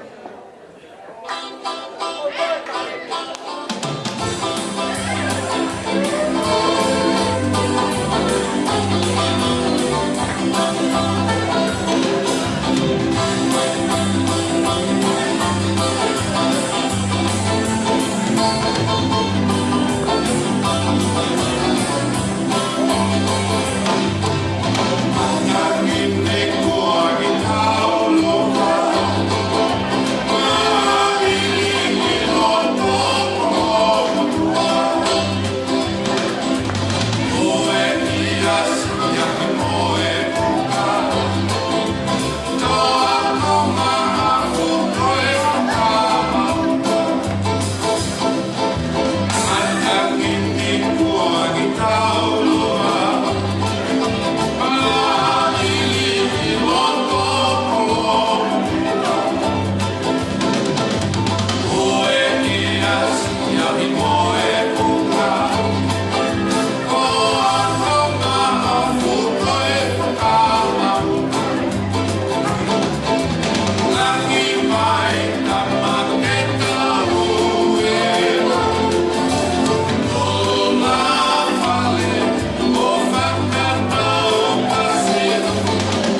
que a po que koe kakai. Ulai talunga. Ai. Ulai talunga talunga. Ta te que a po.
ko kulatanga tayo lomolong. Sai te tawi.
a motolo ko moko puna. Neki Maria, to o ato moko ke misi tau kahau. Pe akumi hano mari me tong. Pe fomo mo mai tupo. Kale ta alunga ni.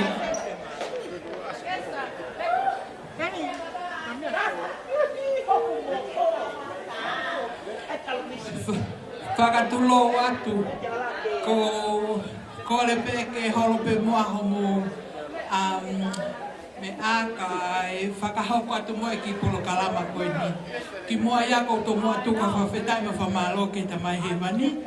He tau hi ofa ku whai ke tau mo ui tau au sia mai e whiawhi whakakoloa koe ni. A o sia he tau kete koe ni ai ta uono nima.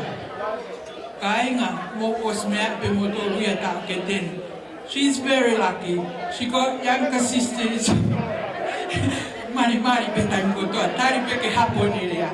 Kai pe ke atai me mafuria mo mata ma ofa mo ta kete. Ko ta kete ko ni ta kete ofa lai. Langa yo mo family. Ham ki murini o mana tu I ba to. Ai da hola na kamai. Ia na hu fa maori mai me New Zealand. If I have to take one word to describe my sister, then I would say resilience. Resilience, just bounce back. Doesn't matter what, any life situation that she goes through, she bounces back. And sister, I do respect you and I give you salute to you for being a good big sister who looks after all the little ones. And especially me, I came here because she came and then she brought me over here, and then I came and I got opportunity in Australia. And I came, I was 18, and I get married to a Balang. So, and then so then life goes from there. So I did further studies, and then I'm working somewhere else. I'm working in Australia. And in the homelessness. So I've been working in there for 30 years, and then have opportunities. But as you can see, I'm very humble. No one knows what I do.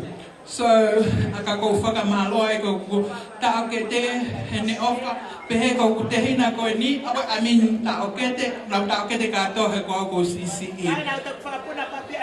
Na Toki si tau mai pe. Pea oku heni mo whanau ae ko mautolu mautoko fitu whewhine toko ua tangata. So, ko Akesa whikatolo ta me whewhine. Eio, amalele a ngelo taha pea Akesa. Pea, ko toko ua ko niko anga manofo. She's very good, pa ko whamaloki ai mo whanau. Because oku hangepe whanau, ko haak whanau. O ku kai ke atai me mafuria matakesa o ka pau te urea ke whanau. So, and then the whanau just love me like their second mom.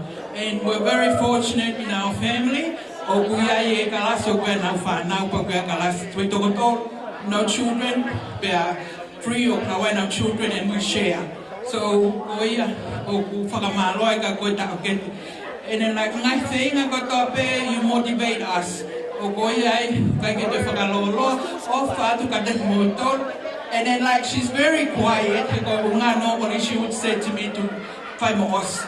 Ka koe nuku, sister, just for today I would like to whakamalo ka te koe pehe ko whanau. Mea te au, merioni ka oma asena, pehe whoku he mo taakete ko na mama o atu, whakautu. Pea motong hapai, pa kua mau ki toko kwa sisi Amerika o te marete. Pea ko saia, pea momobete, o baba ko o motunga ane ia, pea kua i whakamalo ke te ko ngahitaki ko toa pe, ta sipinga o kuwhai, ka kai ke mabahe o whamiri loto, kai ke a koto kula noa whukoloa koe ni mo mea o kuwhai ake tau fia. And that is one thing in our family that we do. O ko ke lahi pe lahi, no matter ke poto tau ki wheia, you still da yang ka ko ke sisi, o ko ke sisi pe. Pa koi ai o ko whakamalo atu kai. Koe, o ngata mai ki tālunga, ko kore atu ki a Susana whakautu. Pe a mo finisi, taimi wasi ai tui, te ke na raka mai ki lo ton o koe si whangapa ia pa koe rat pe ka nawa koe ahoni pe koe foi ka hoa koe na si Filipe Marioni na tangutu pe o fi Akesa he fupo ka kato ke si ya umai mo Susana ke umoia whaka umai o wha ke te koe e he ahoni. Pe he whoki ki a finisi ne ongo pe ko tau tamai ia ka e whakalangilangi he ahoni ko uhinga ko ho birthday. And also to you Mika, wish you both a happy birthday and may God continue to bless you and guide you and protect you, surround you with his peace and love. O whalahi atu, korereva ki he ongo tamaiti, ke na haure whakakahoa Susana, haureva finisi ki he ka Akesa ke toho teki, pea ospe ko yaba motureva ke kore ke DJ ke ta i mai reva ai forfasi malo au pita, koi malo da fasi.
osie taunga kamaki hao hake momika ke mafamalo ia ai kakai na whakawhi mai ki heni. Mika, area, whamalo ke kakai.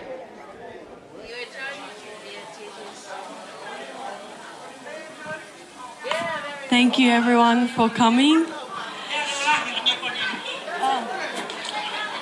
Thank you everyone for coming. I appreciate you all. Thank you Nana and to the family for organising this event. I couldn't be more grateful, but I love you all. Thank you for coming. Yeah. Thank you for everybody. Okay. Sai. Ki hafe kasi loi. Ko oko ke na kalapu, le whakatonga ke iloi ka kai tangata ko tonga ia. Ka rea ko nheni ko te atu ia. Ko te mea pe whai ko no toka ngai pena tai mahata. Sai. Ko whakamalo mo sio mai pe mahalo ko ospen ko pneumonia. Ko hai e toi pneumonia he whonu I wishing well.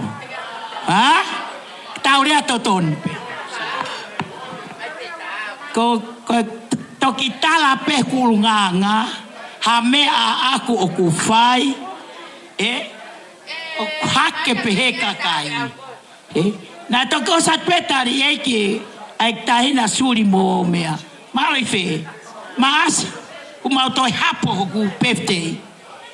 Mo iloi koa ko e tila fika uluaki au. Ko habe lava ke o mai ki heni ko e tila ko e ai ke ha. Ko faka malo atu katoa kai ke toi lau hataha kia mo tolu. Nai kai ke u amanaki te u mau ha fia. Ka ko mo loi au ko fefine hiva. Mo no fo pena tau popo hiva pe. Ai ave love song ki maman. Ka hiva eva pe o ato etu. Siria penga ha hoa. Fafaku ke motua. Na fafaka to e mari to ono ake o teke ke mari. Ka lau ho kolo motua ko ave ko hataha.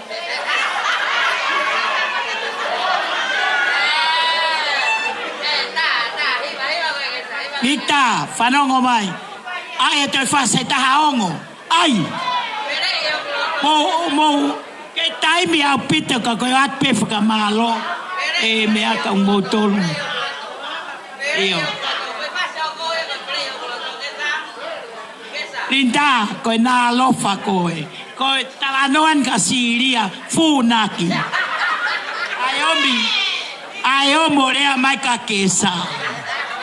Na mau tutupa ke pei longolong.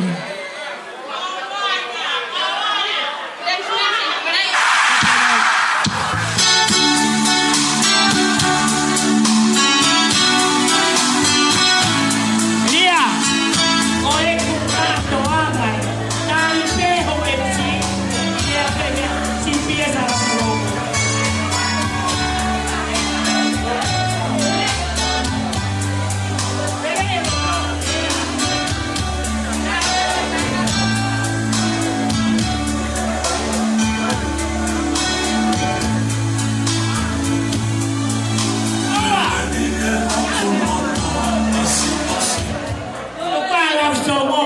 Mafanya ulu ata. Ta ke disco e kakai. E não pori. Ai.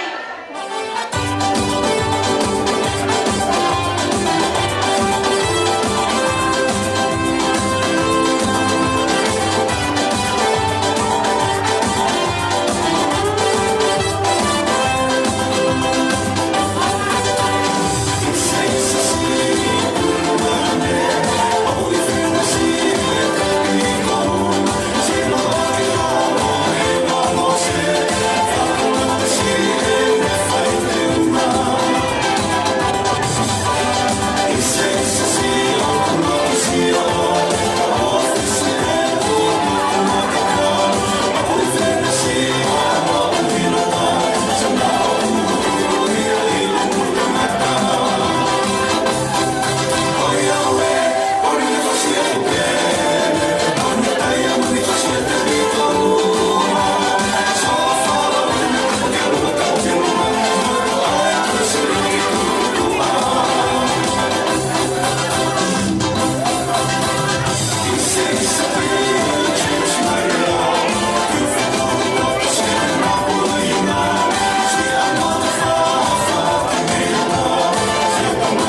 cintura, mano en la cabeza, una mano en la cabeza, un movimiento sexy, un movimiento sexy, una mano en la cintura, una mano en la cintura, un movimiento sexy.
Haka koe ki tutun ko ni o mai pia me pure o saleni.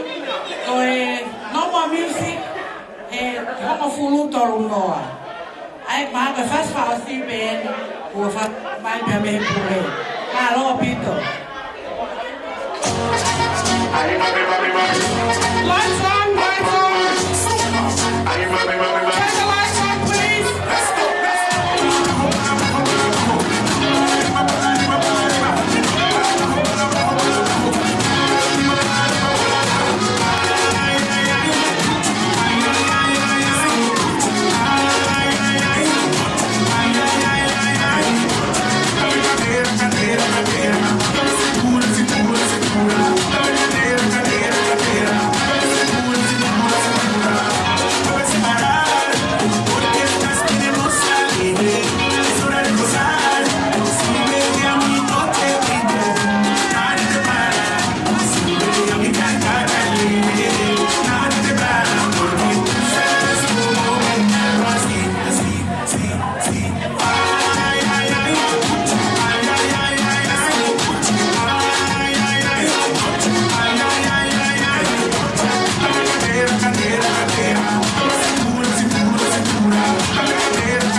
Thank you everyone for coming.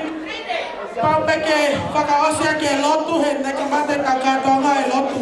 Can I please ask everyone to sit down?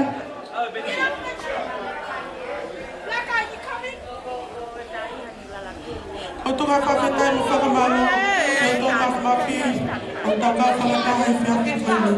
Ki moe whauplea ko gole ke ui kotoa e te maikalahi whanau Akesa ki moani ke whai tau le whakausi e koe tau polo kalama ke tau whae. Ko gole atu to Suli, Benny, Saini, Asupa, Susana. Please come to the front. And Rmika, Aksione and Wayne, Magin Suli's husband. Akesa offer anga. Kosione Mwaniati mo Wayne Kumoloaki. John.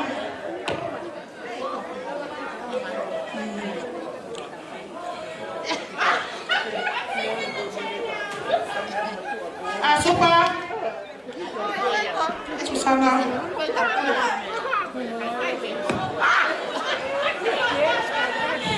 Can I please ask for 2 minutes of your time?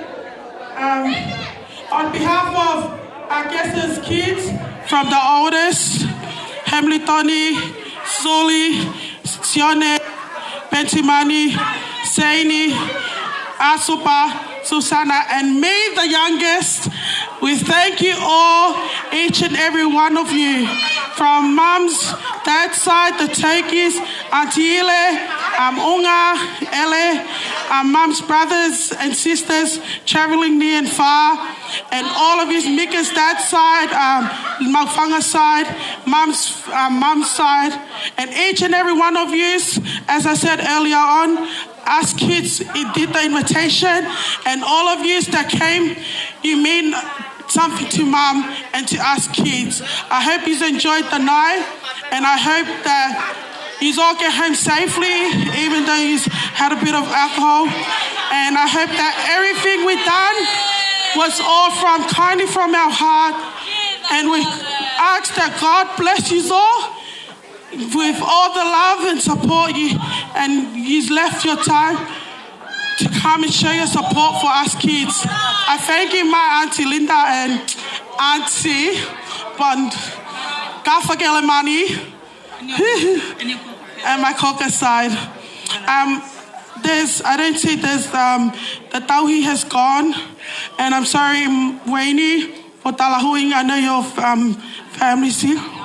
I asked here ke whae tau lotu tuku, kamata ke katoanga e lotu pe tuku ake e lotu. Ka mausi me atua komo api. Hope you enjoyed tonight. Waini.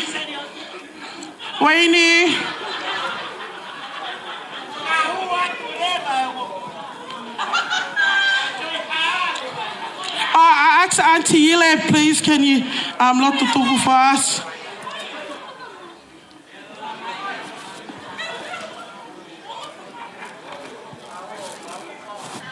O ki katake o whakalongolongo hifo.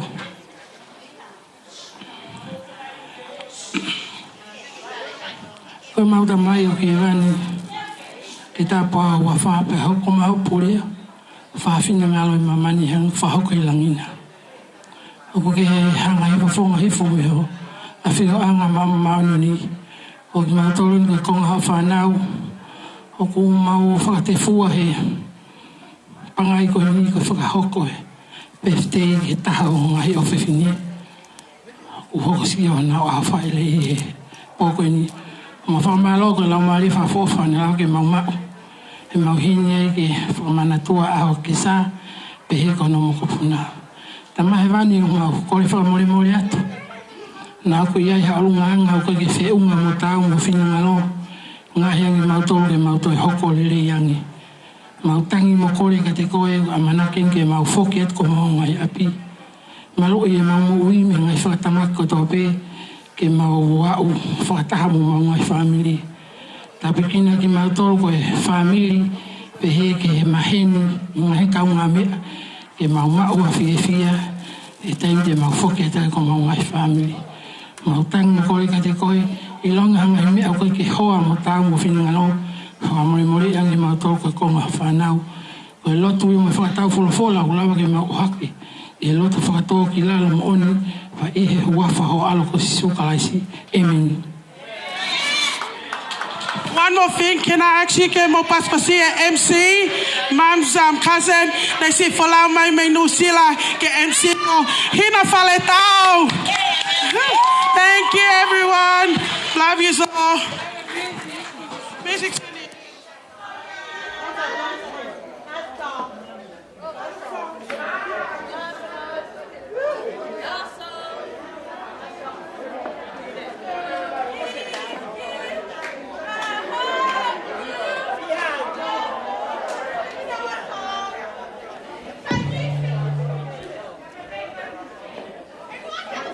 Mogalat fa more.